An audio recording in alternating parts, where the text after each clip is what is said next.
MacArthur Bulls have crashed out of Asian competition, the second tier of the AFC Champions League, for the second time in 3 years. The early stages of the knockout rounds, it was 2-2 against Bangkok United in Campbelltown on Thursday night, 4-2 on aggregate, and the Bulls disappointingly limping out of Asia.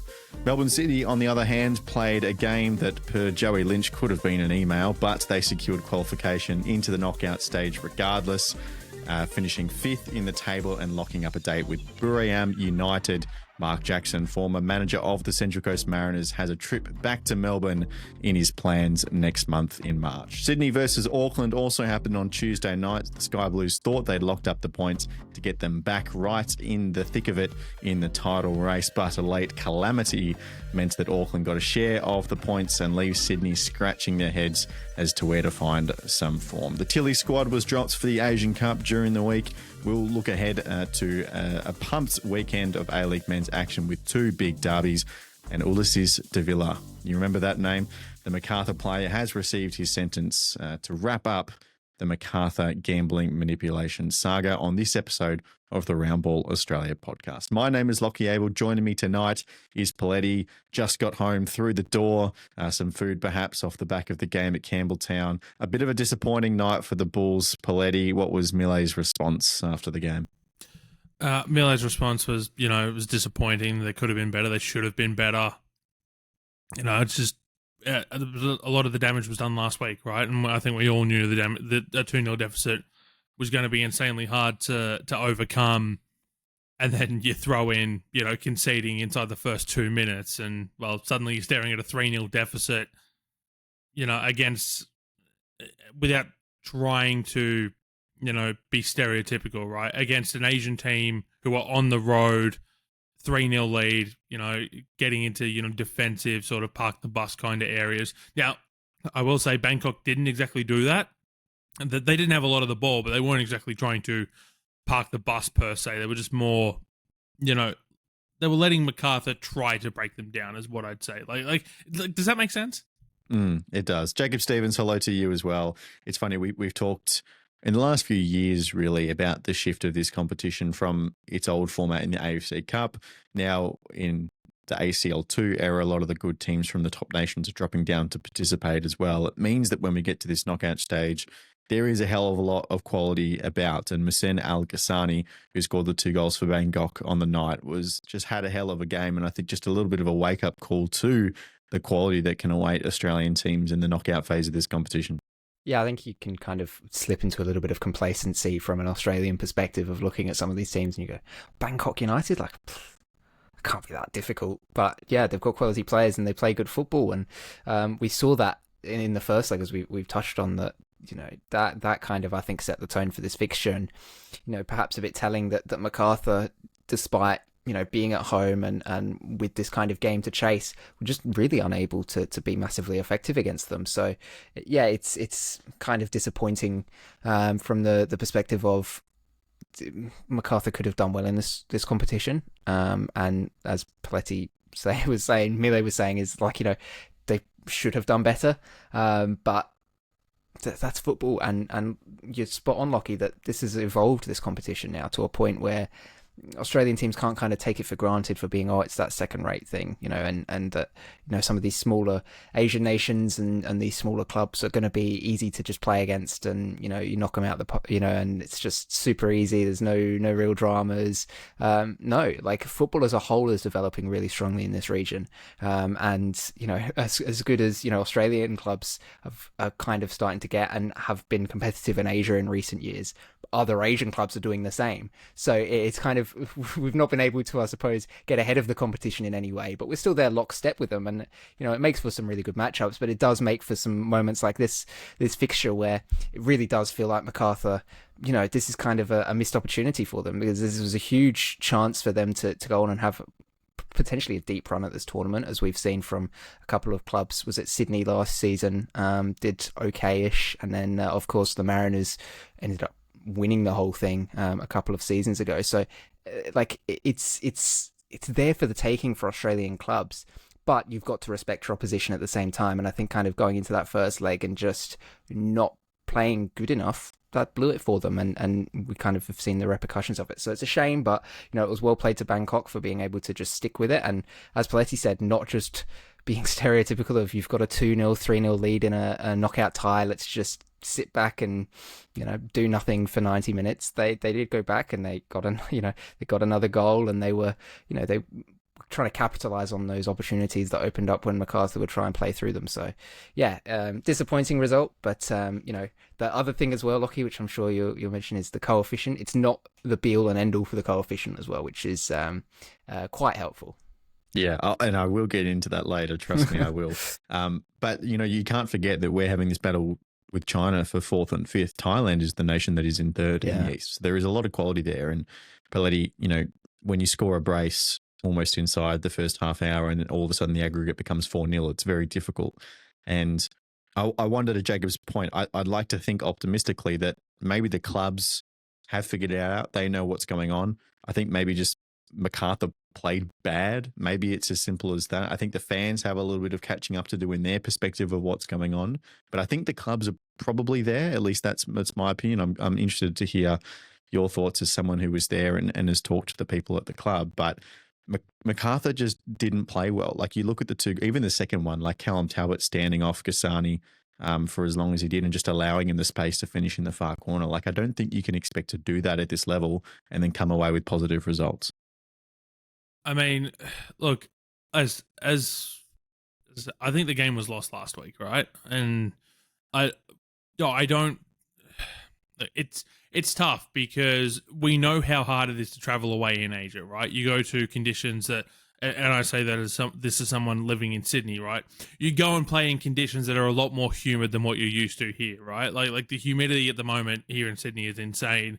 You go north of the border to Queensland, it's probably even worse, right? But then you actually go to some of these countries in Asia, right? And it's just stifling. Like, your clothes are dripping the second you leave your house, like, or your hotel room, right? Like, that's the sort of conditions you're dealing with. And to try and play in those, that just adds to the difficulty level. I don't blame MacArthur for taking the approach they did tonight. I thought that the approach that they took was the right one. I just think you can't be conceding inside 90 seconds. I was talking with friend of the pod, Nick Stoll, at the Matildas squad launch this morning, and they were talking about whether MacArthur would have a chance. And I basically said, look, I think MacArthur absolutely have a chance to win tonight and, get things back on track in advance. They just can't concede first. They have to score the first goal.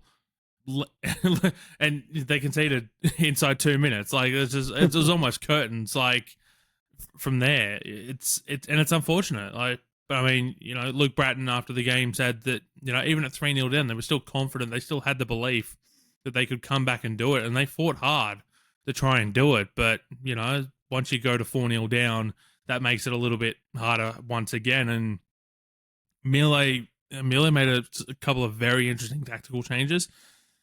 He brought Randazzo off to put Harry Sawyer up top, and it's the first time that Sawyer and Duke have played up top together since Mitch Duke arrived at the club, because they knew they needed to score goals, and it paid off almost immediately. They went 1-0. They got one back not long after the substitution. Not really a lot to do with Duke or Sawyer playing up top. But then as the game strike.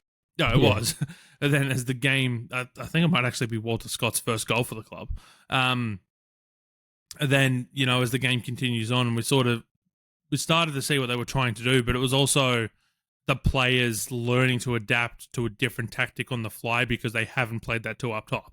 It's been very much three at the top, left wing, right wing, whichever one of Sawyer or Duke is on the field as your striker. So something new to learn on the fly, but we see in these times you throw everything out the window and you just get as many numbers forward as you can. And you want all your attacking players on the field, because at some point it's just like, well, defense be damned. Does it matter if we lose by 2 or do we lose by 10?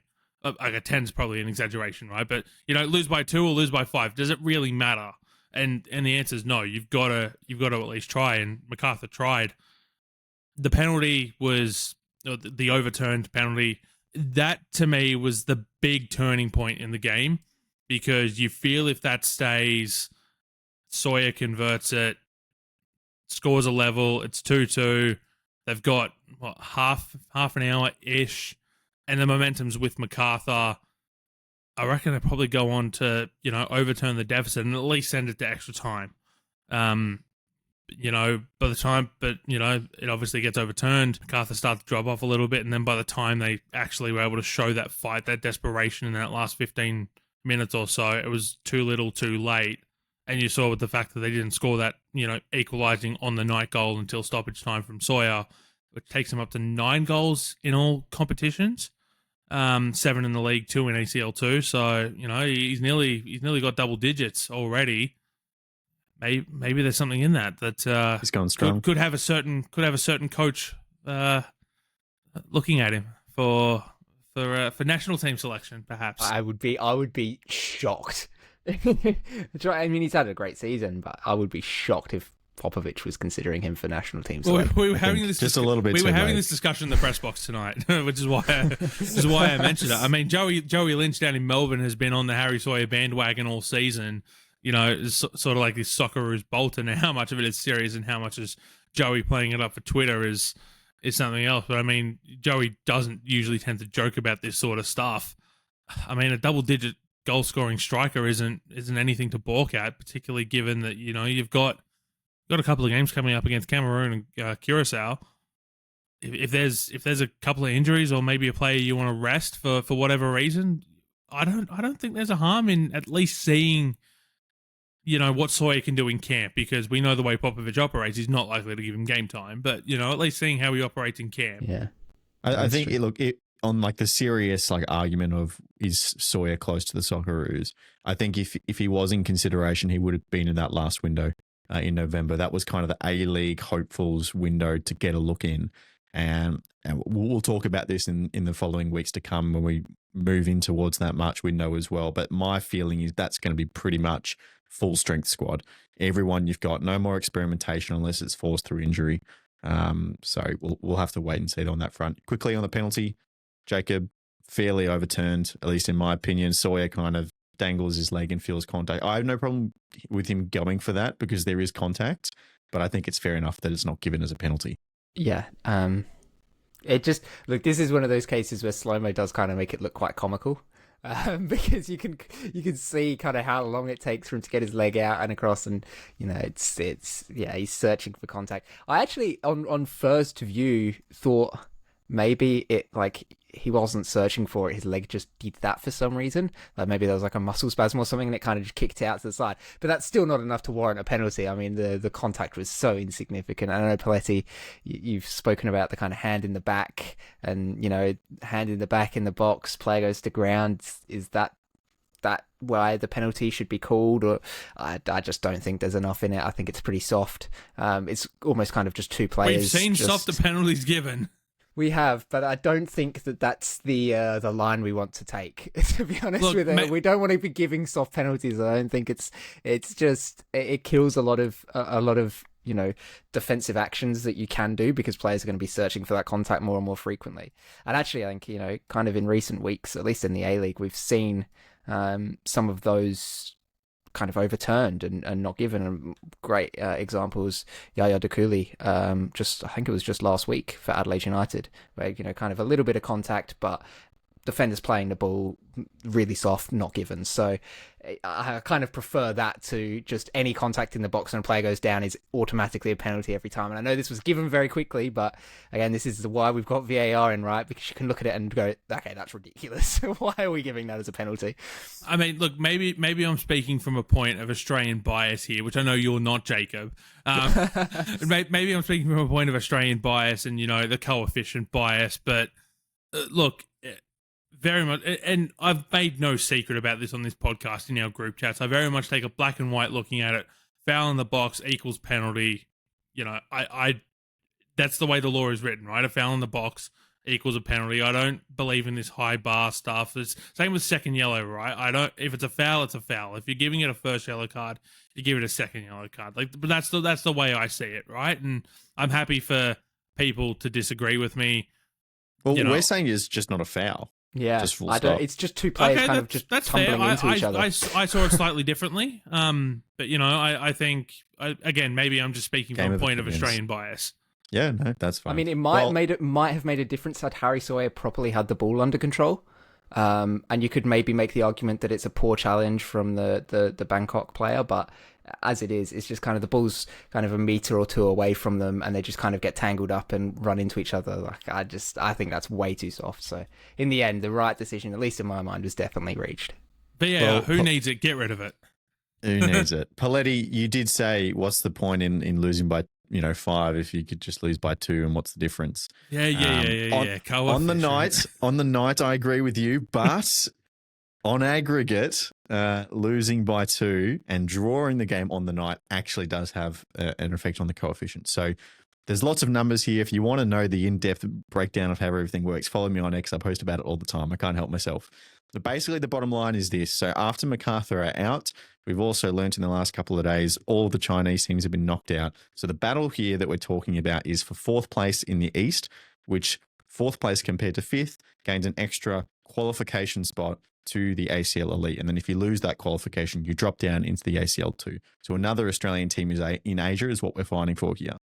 The scenario now, Melbourne City are the only Australian team left. They go into their ACL Elite round of 16 match against Brewery M United. They need to win one of those legs in regular time, or they could also draw both of them, but then progress in extra time or penalties. If they do either of those two things, just win a leg or progress, then Australia will finish 4th at the end of this season, and next season will play for an extra spot the following year. So 27-28, we're going to get that extra ACL Elite spot. So that's pretty cool. Obviously, the Bulls could have got pretty much within an inch tonight if they'd gone on and won the game and progressed. That didn't happen, but at least that little draw has helped out in that respect. So good on them. City obviously helped out a little bit. If they won on Wednesday night, it would have been even better, but they did play out a 0-0 draw against Gangwon in the final match day of the league phase. Jacob, the individual matches, really not a lot to write home about, but Melbourne City was safe. They were locked into the top 5. Other results had probably gone favourably the night before in terms of looking at matchups and stuff, so they really didn't have to do anything. Obviously, a big match on the weekend against the Melbourne Victory and the Derby coming up as well to think about. But they did what they needed to do. They go into the knockout phase full of confidence, which is really exciting. They've racked up about 2 million Australian dollars in prize money already as well, which just highlights the impact this tournament can have on the bottom line of some of these A-League clubs. Make all the CFG, football jokes you want about the impact of that $2 million, but it's probably a 1 month extension. It's just coming straight back to them. Coming straight back to them. You can make all those jokes, but 14 points in the league phase, I think, is really impressive. I'm not sure if that's something that will be beaten by an Australian team in a little while. So wraps up a really impressive phase of the tournament for Aurelio Vidmar's side. Yeah, they've been excellent. A darn sight better in the Champions League than they have been in the league.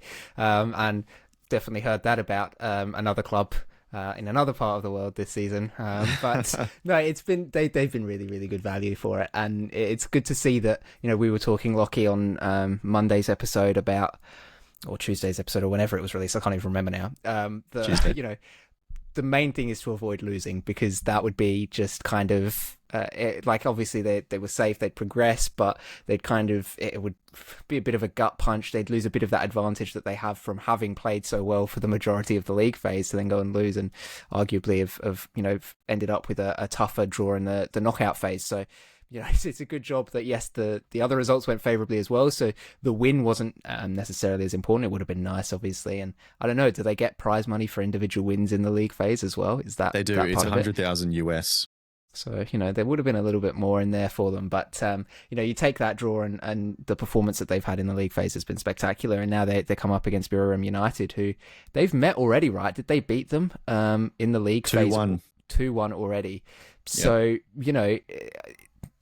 let's keep it tempered, but there is a very strong possibility that City not just win a leg, as you're kind of hoping for here, Lachie, but potentially win the fixture as a whole. And it's going to be difficult. Poletti, you touched on traveling in Asia and things like that are not easy, but they've got precedent for beating this side, and for as kind of lackluster as they have been in the league so far, in Asia they've been pretty outstanding, and Vidmar I think has always been very good at that in terms of finding a goal and pushing towards it. So I think it's pretty clear what their goal is this season, and well, they'll say that they're still trying to compete for everything, right? I mean, that's the classic line from the club, but I think it's pretty clear that they've got their sights set on a good run here in the Champions League elite, and you can't blame them the way that they've been playing, and the fact that kind of these scary Chinese clubs all were just non-threatening completely. Okay, that means that some other clubs have come through who are actually playing good football as well, so they're the scary proposition now. But it's there's a good feeling I think about this City team and their chances, and I do understand that we were the same way about MacArthur heading into their fixture with Bangkok United and going, this is a good draw for them, they could do well. So I don't want to end up repeating history, but they've got a good chance here. So it's just rewards, and the $2 million helps, and that's the other thing as well for all this talk about the coefficient and getting another spot in Asia. It's spot on. It's a qualification spot for the Champions League elite, so it's a chance for another club potentially to make it into this competition and make some good money from it as well. So it's been a good run from City. Let's just hope they can keep it going, keep trundling along. Poletti, I hated your statement before about me not having that Australian bias. I do when it comes to Australian football in terms of club football. City doing well in the Champions League elite would be tremendous. I really hope that they can capitalise on what's been a good league phase for them. It'd be disappointing if they simmered out so soon. Well, you look at this idea of you mentioned MacArthur coming into this, and the idea of this could be a good chance of advance. I wonder, Lachie, if there was another Australian involved in a round of 16 tie who might have had similar feelings and has ended up in a similar result to MacArthur. I'm saying maybe City make it 3 from 3, the trifecta of Aussies. As unfortunate as that would be. Well, actually, you're incorrect, because Trent Bahaja was a victor in that game for the Tampines Rovers. Australia wins anyway. Australia wins somewhere. Obviously, the reference that Poletti was trying to bait me into, we talked about it earlier in the week, but Stefan Mork, the just complete circus of misinformation that caused Kong An Hanoi's 4-1 win over Tampines in the first leg to be forfeited 3-0. Steph was allowed to play in that second leg, and they lost that second leg, so they're out of the competition as well. So this is, MacArthur beat Kong An. I think it was a win and draw in the group phase, the ACL2. Then I haven't even brought this up on this podcast before, but Kong An also played Tampines Rovers in the Show Pickup, which is the kind of ASEAN Southeast Asian Club Championship as well, the week before the first leg. So they actually played them 3 times in the matter of like 10 days. It was quite ridiculous. But the first 2 legs, the aggregate score was 10-1 to Kong An Hanoi. And in that first game, they played the reserves as well. But then they've been beaten in the second leg, had the forfeit, and they've been knocked out. So that was this team that's been smacked by the team that MacArthur beat was what was awaiting them in the quarterfinals. And now we'll play Bangkok. So that is another part of the opportunity that is missed as well. But big opportunity still for Melbourne City. We don't have to wait too long. The legs will take place in the first 2 weeks of March as well for this round of 16. So it's coming up quick, not a whole lot of time to break. But yes, massive opportunity for the coefficient for Melbourne City to progress. It's really exciting. All they need to do to make these Saudi Arabian finals is win this tie, and then they're off. They're in the final 8. And are they all single games from that point on once they're centralised? They are. Yep. So it's 90 minutes, 11 players on each team. The score starts at 0. Who knows what can happen, right, Poletti? The only disadvantage is that it becomes an open draw once you hit the quarterfinals. So you could very well end up placing, I'm not even sure which Saudi Arabian sides that have 60 million European stars on their squad list. But you could run into them first up, right? Like that's so theoretically, it's even worse than that. You're actually deliberately paired against someone from the opposite region. So it means I didn't realize there was that component to it. I thought it was just open draw, pull it out.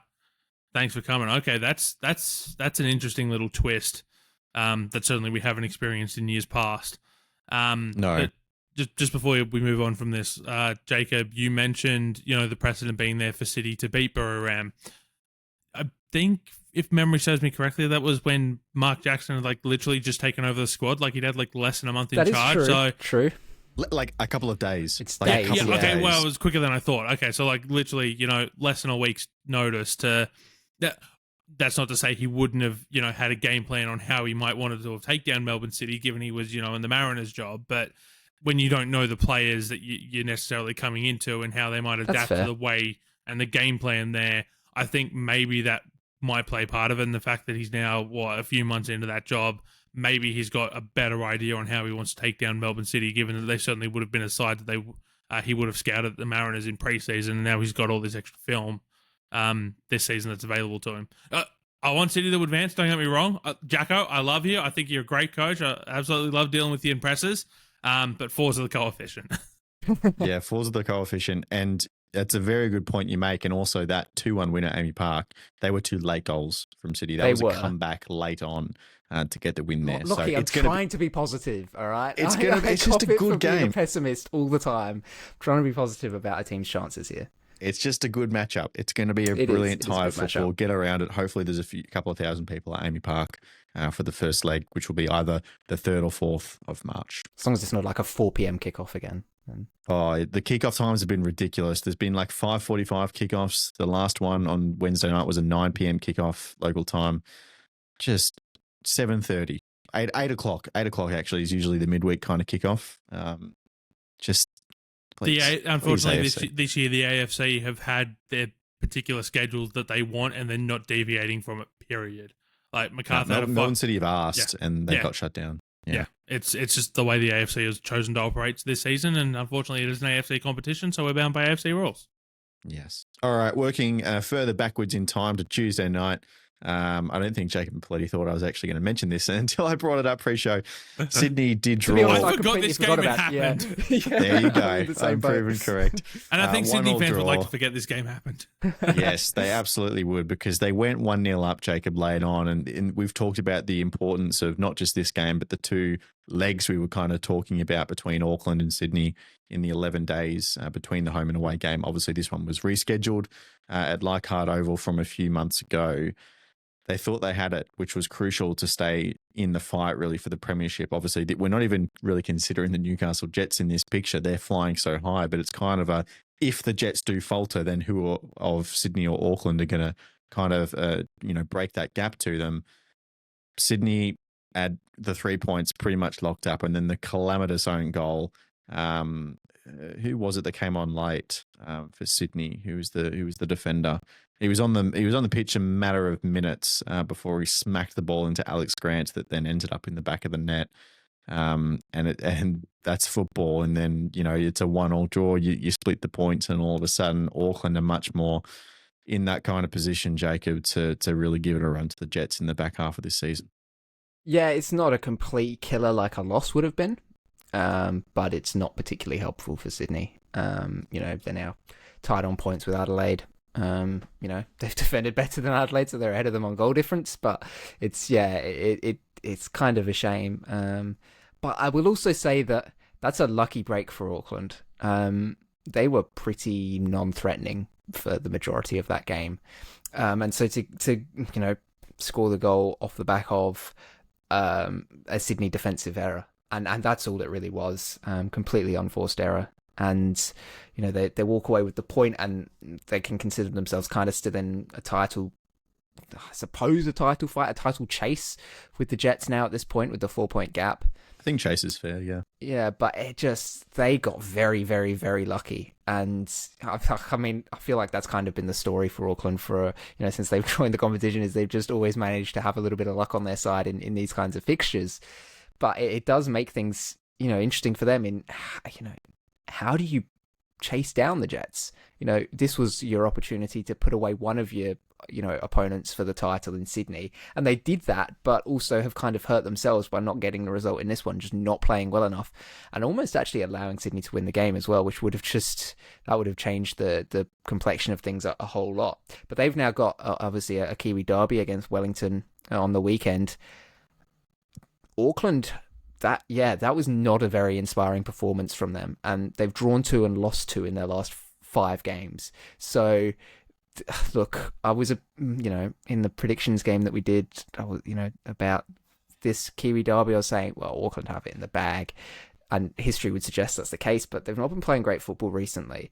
And, they were reliant on, a defensive mistake from Sydney to get the result. Well, not even a result, to get a point here. So they're kind of not in great shape either. It is a case of the only team that's doing well in this competition is the Jets. So for Auckland, this Kiwi Derby is actually going to be, even bigger than just it being a Kiwi Derby, because if they fail to win another game, it's like all of a sudden the Jets are really starting to move away, and now you're not in that title chase. You're in a fight with 3 or 4 other teams for a top 2 spot. So it's like it actually sets things up really nicely. And I was kind of hoping for something like this where maybe Sydney would still be in it a little bit more, but it has set things up nicely for this weekend at the very least. So disappointing result from Sydney, incredibly disappointing from Auckland, but from a perspective of, I suppose, everybody else and the spectacle that could be this fixture on Saturday, it's set up really nicely. And no Sam Cosgrove as well now, picking up his 5th yellow card, so he'll be suspended for the fixture. To answer your question, Lachie, Poletti, have you checked that with the AFC? Have they? I've checked it with the governing body, Football Australia, who distributed an email release on Wednesday afternoon. Are they saying that it's an obligation, though? That report is correct. Yeah. They're not absolving themselves of any liability for any incorrect statements they make. God, that's so ridiculous. To answer your question, because I'm sure there's someone listening to this who's been screaming the answer at their TV or their car stereo for the last 5 minutes. It was Jordan Courtney Perkins, yes. Yeah. I did look it up straight away. I'm like, oh my God, I can't believe it. But it was on the pitch. Like it was, I like to think of it as an Arsenal fan, it's the Rob Holding substitution. Like you take off the attacker, you throw the extra central defender in for 5 minutes just to lock up the game. Never has that tactic ended so just destructively by literally, and it's not his fault, right? It's just one of those things that happen on a football pitch. Well, maybe Uffy took the wrong attacker off. Yes, well, that was part of the controversy, wasn't it? So the cameras, I don't know who was watching for this, but they did well. Uffy had a real crack at Toure after the game, Al-Hassan Toure, because there was a couple of moments right towards the end of the match, particularly the one that stood out for me. He's dribbling down the right wing and he's got acres of space ahead of him. He hasn't really got a teammate. I think there was someone like really far on the left wing that maybe there was a big cross onto, but instead of playing a safe pass, instead of taking the ball to the corner, instead of at least holding onto the ball for another 10, 20 seconds and being cautious when they're 1-0 up late in the game, Al-Hassan just absolutely punts. I don't even know if you can call it a shot because it was never going to challenge Michael Vowd, and it just limps out for a goal kick. And then a couple of minutes later, Auckland go down it and they force that goal. And then, he had a real crack at him, Uffy Talay, didn't he? It sounded like I can't say 100% what he said, but it was kind of like, you could have prevented that. I don't know if it was as far as that's your fault, but definitely you could have prevented that. You could have made sure and managed the game, Poletti, so that we won it, but instead you didn't, and now we've lost 2 points. Yeah, I mean, look, I've made my thoughts on this clear. I think that not to the viewers, you haven't yet. I haven't. No, I was getting to that. I think it's an unfortunate situation. It's one of those things that happen. But as a coach, you should know where your players are at, right? Al-Hassan Toure coming back from injury, literally didn't come on to the 77th minute of this game. But it's not just that, right? It's also where they're at in development. And Uffy, in his post-game presser, called it a learning experience. Well, you should know whether or not your players know that, hey, you've got your 1-0 up in the 94th minute, take it to the corner, right? And if not, certainly that's something you should at least be, touching on in training and things like that. Just these little reinforcements, right? Particularly when you've got a young, youthful squad like Sydney FC has. And I know that, Al-Hassan Toure has had the overseas move. He's been around for a while, but, if you don't have to be in this sort of situation for, a couple of years, it's the sort of thing that can very easily, slip your mind, particularly when you're coming back from injury, you're trying to make a good impression on the coach, have a shot, maybe you get it past the keeper, it goes in, it's 2-0, the result's sealed, you've scored a goal, everyone's remembering your name, and then, when Uffy's selecting his team sheet this week for Brisbane Roar, he goes, well, okay, maybe I start Toure, he scored a goal in the last game, and So I can see it from Alassane Torres' perspective.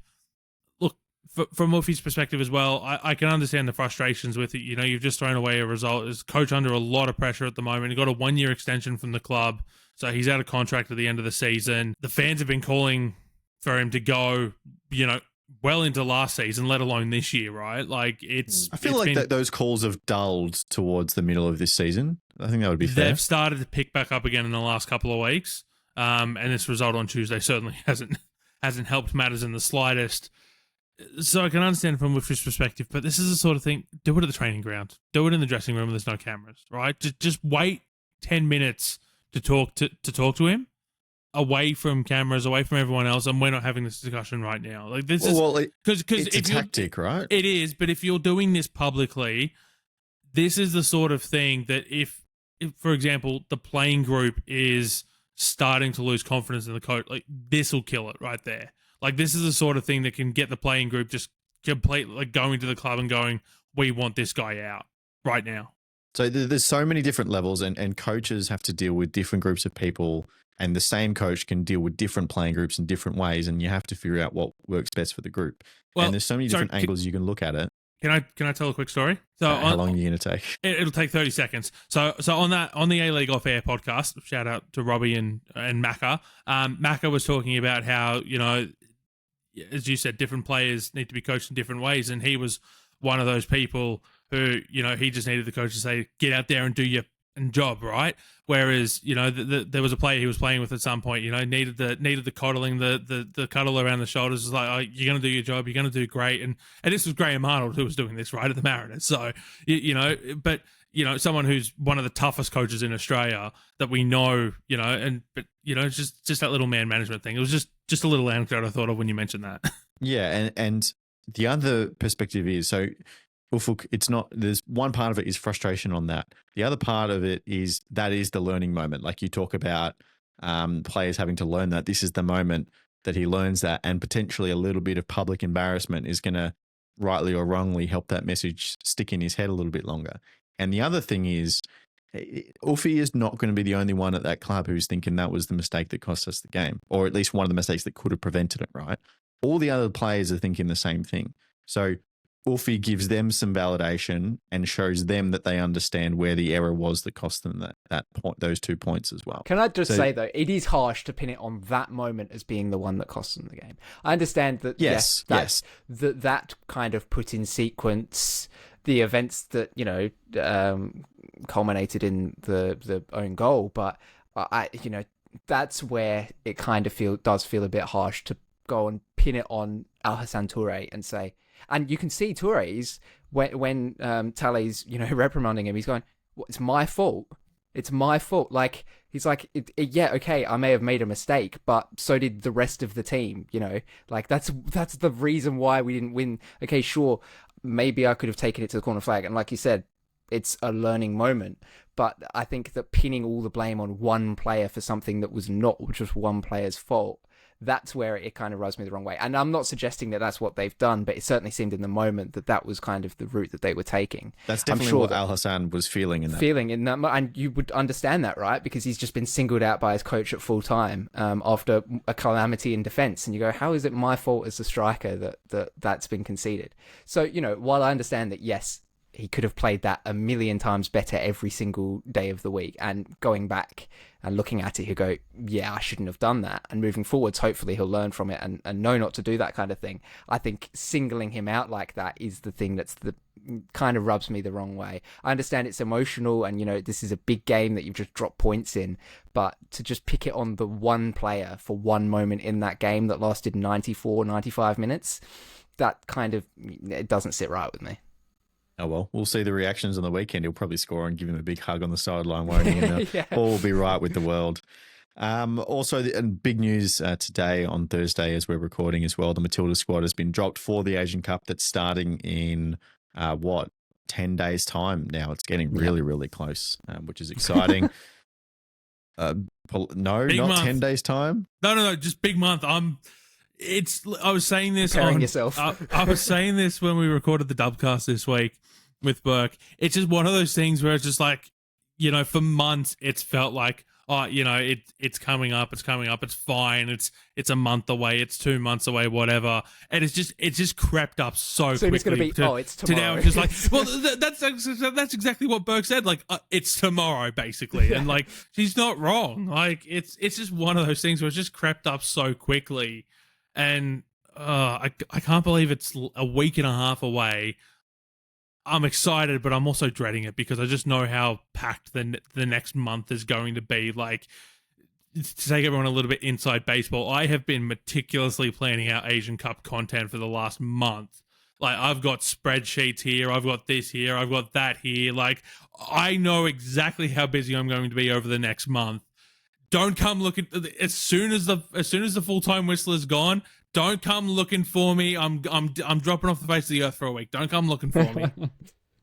Well, of course, as you mentioned, Poletti, the Dubcast is the place to go.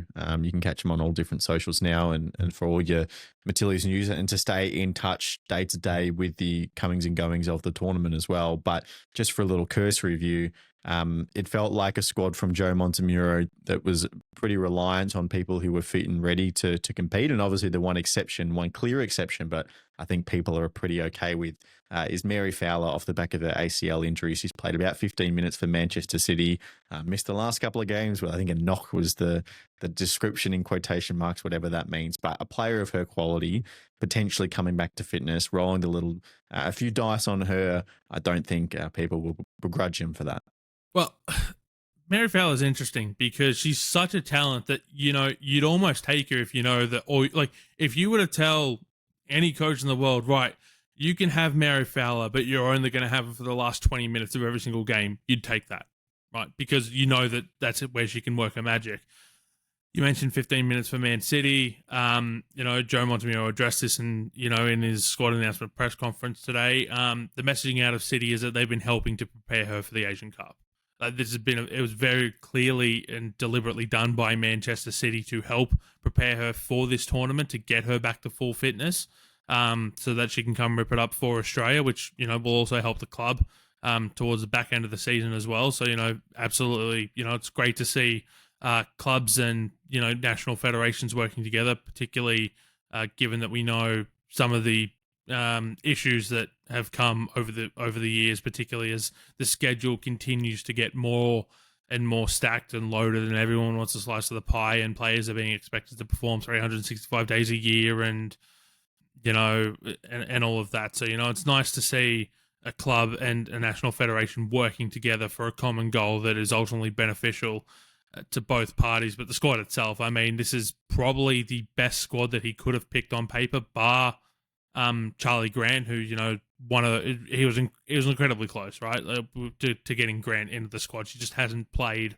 after suffering a knock at the back end of December. A couple of surprises in the squad, I think. Certainly no one I talked to had Alex Chidiac in the squad.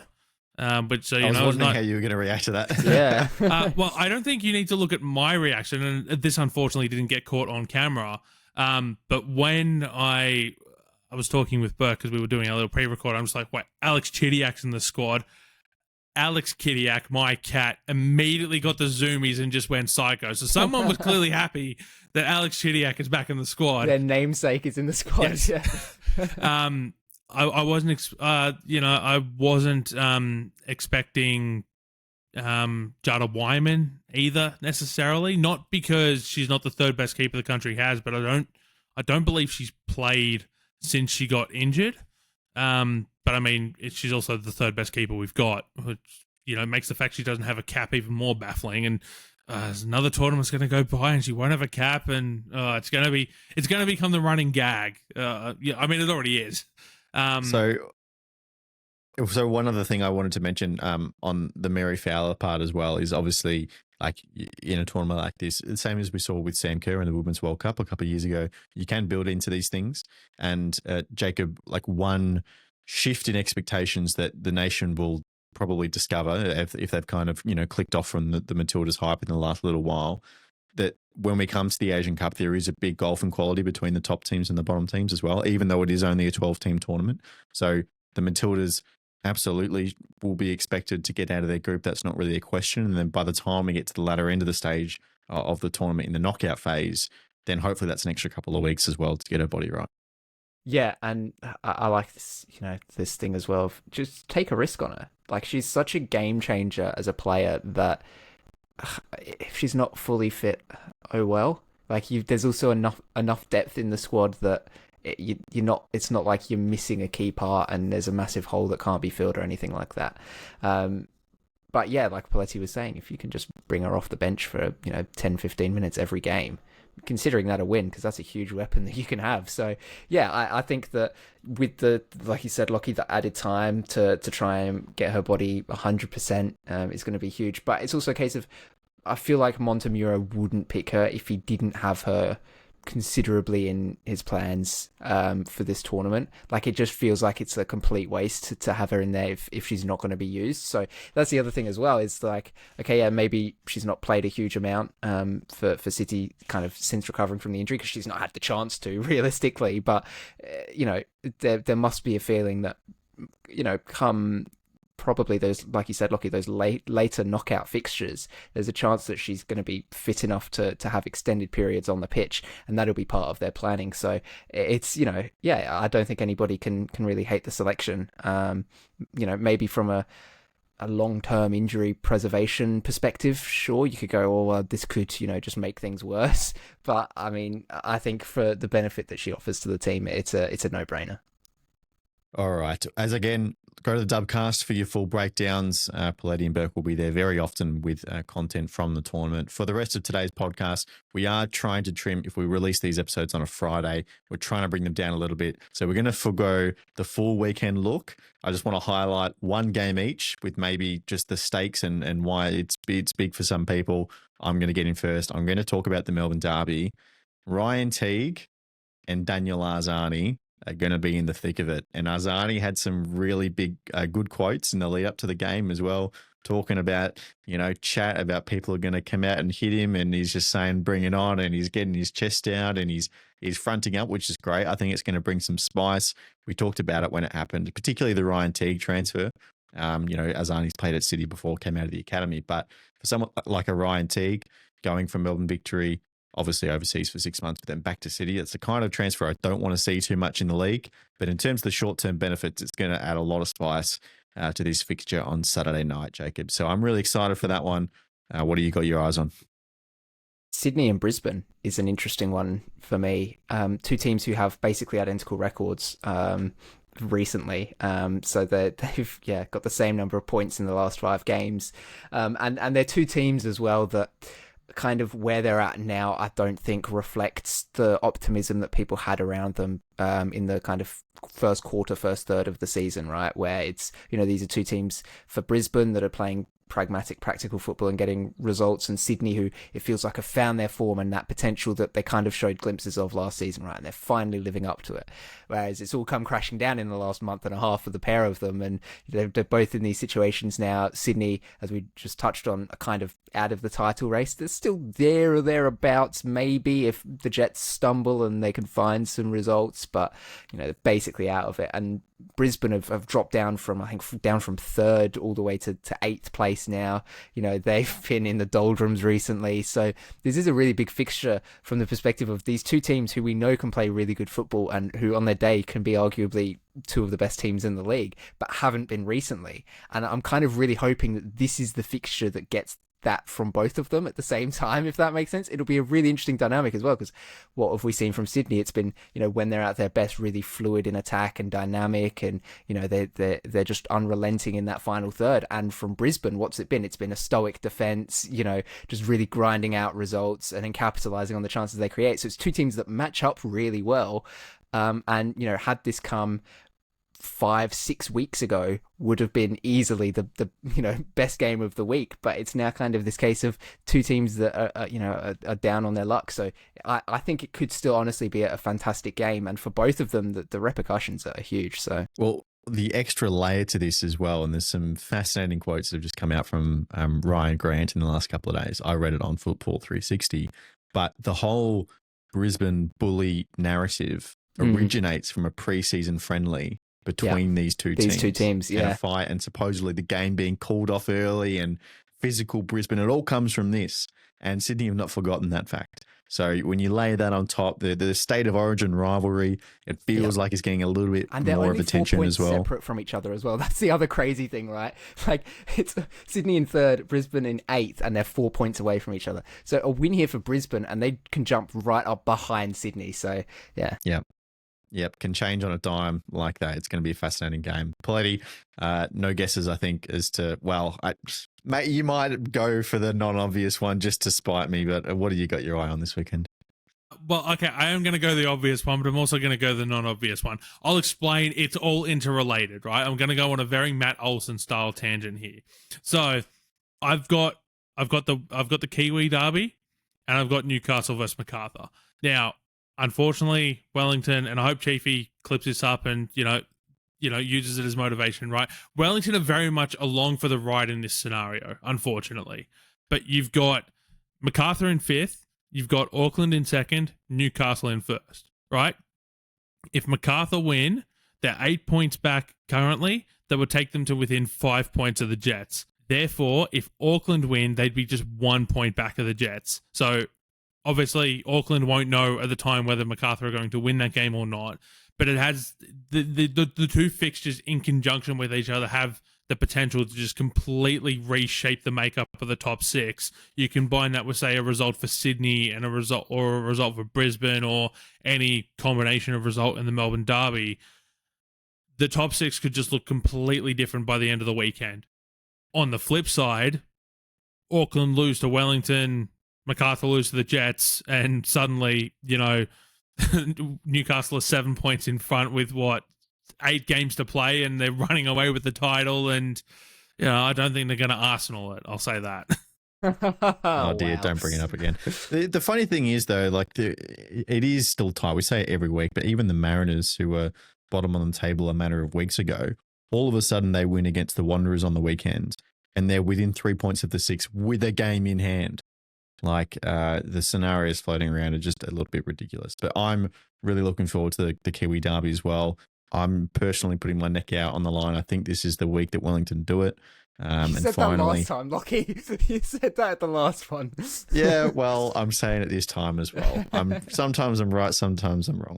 Sometimes maybe good, sometimes maybe the rest. Finally, on the agenda, just to tick it off, Ulysses de Villa, Poletti. This story's been going on for a couple of 18 months now. I think it's been I've lost about track, that long. to be honest. Almost 2 years, because it's the end of 2 seasons ago. So literally, almost 2 years. It is the final sentence is an $11,000 fine. And what was the extra thing that was tapped on there? No, that was it. That was it. No jail sentence, right? Suspended sentence. Yeah.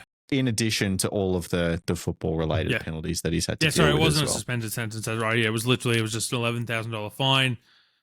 In the end, it's good to see it come to an end, to be honest. Unfortunately, a player that Dwight York once called the best player he's seen in the A-League, has had his career end like this. I can't imagine. Ulysses de Villa, best pub footballer in the world.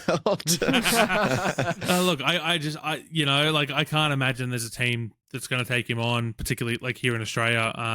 Football Australia is probably not going to register another contract for him. I can't imagine he's going to want to move overseas for whatever offers may or may not come his way, if any would. And it's unfortunate that such a talent has had his career end like this, but ultimately, there are punishments to these sorts of things when you get caught, and he was caught, and he's paid the ultimate price with his career, and it's a sad end to one of the best footballers the A-League's probably seen in the last decade and a half, or just the last decade. Sorry, I'm not going back that far, but probably the last decade with one of the better players that the league's seen. It's unfortunate, but it is what it is.